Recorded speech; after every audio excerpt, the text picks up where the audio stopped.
laws are there to control society, and Paul Hogan is one. He started his crime spree by minor shoplifting offences. I mean, they know why they're not getting the money. This was Victoria's first prison. He rebuilt his life after that almost... Legally, she's innocent of these offences. He'll be back in the streets in 2014. Let's get more from legal expert Michael KUZILNY. Michael, good morning. Are you surprised by the decision to allow Hogs to go home? Because we were bunkering in for a long fight. Yeah, good morning, everyone. Look, man-made laws are there to control society, and Paul Hogan is one tough Aussie battler who hates being controlled. But he still insists that Hogs has actually done absolutely nothing wrong. Do you agree? It's quite a complex situation. We've got a dual investigation here. We've got Operation Wickenby, who are, that's an ongoing operation. And then we've got the ATO chasing Hogs for $159 million. At the end of the day, I dare say it might be a situation where Hogs has gone to a legal expert back in 1986. Do we know when he can leave, when he will leave the country? Mate, I think he might be leaving today, if he hasn't already escaped. But in the last interview, he said as soon as possible. Welcome to the Old Melbourne Magistrates Court. Now, this place was opened between 1911 and 1994.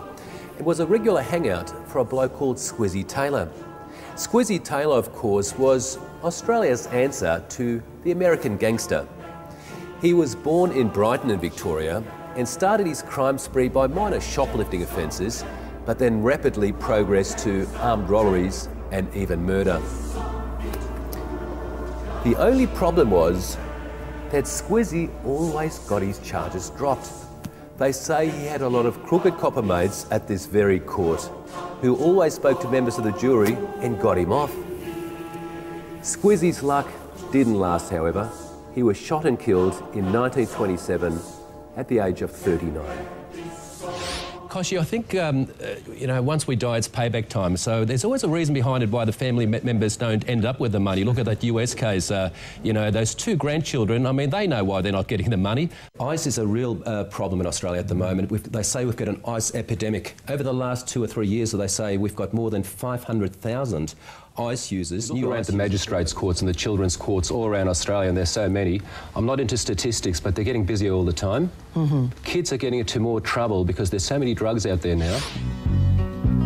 They turned him out of Beechworth Jail in 1871. And welcome back to the show. If you want a real crime and justice experience, come and visit the Old Melbourne Jail. For a small admission fee, you can get chained up and get treated like a real inmate. This was Victoria's first prison. It housed 136 prisoners, including our good mate, Ned Kelly. There were also some great privileges. For prisoners who were well behaved, they could write a letter once every 3 months, maybe have a bath once a week. But if you misbehaved, you'd get shackled, put into a cell like this, and you get whipped until your attitude improved. It's the Old Melbourne Jail, situated 377 Russell Street, Melbourne, a place definitely worthwhile checking out when next in Melbourne.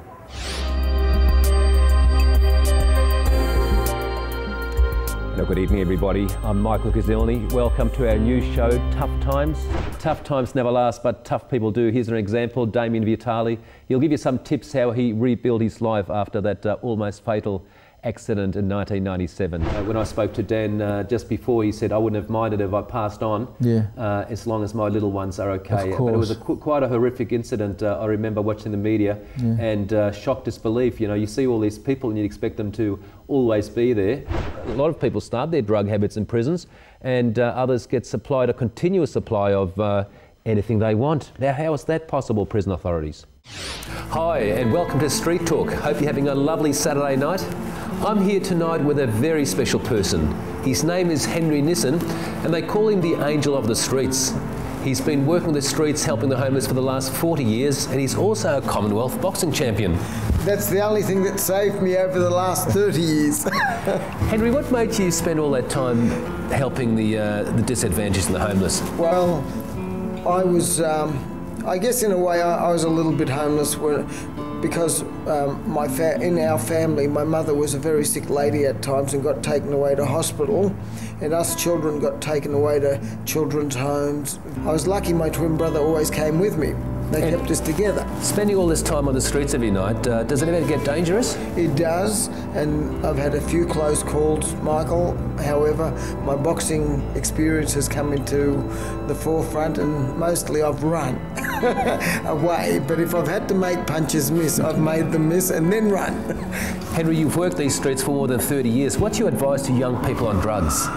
Well, don't get onto them in the first place. People who have got problems should try and talk to someone who's friendly, someone who knows a little bit more than they do, who can help them to try and get out of that state of unhappiness so that they won't have to resort to taking drugs to bury the pain.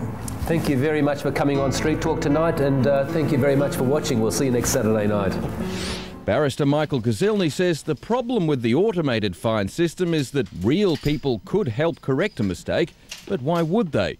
It's just more work for them, when it's easier to let someone else fix it. Legally, what's her position? Legally, she's innocent of these offences, but nobody's listening, and that's the problem. There's no discretion, there's no people looking into it. It's all about grabbing the money, and if people aren't happy with it, they tell you to go to court. For anyone living in Australia, the Hoddle Street Massacre was one of the saddest and most horrific days of the 80s.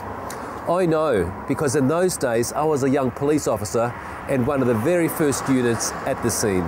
On the 9th of August 1987, crazed gunman Julian Knight shot and killed 7 innocent people in cold blood and injured another 19. He shot at virtually anything: oncoming traffic, people in the street, even the hovering helicopter above. I followed this court case very closely, and all Julian Knight got was 27 years behind bars. He'll be back in the street in 2014.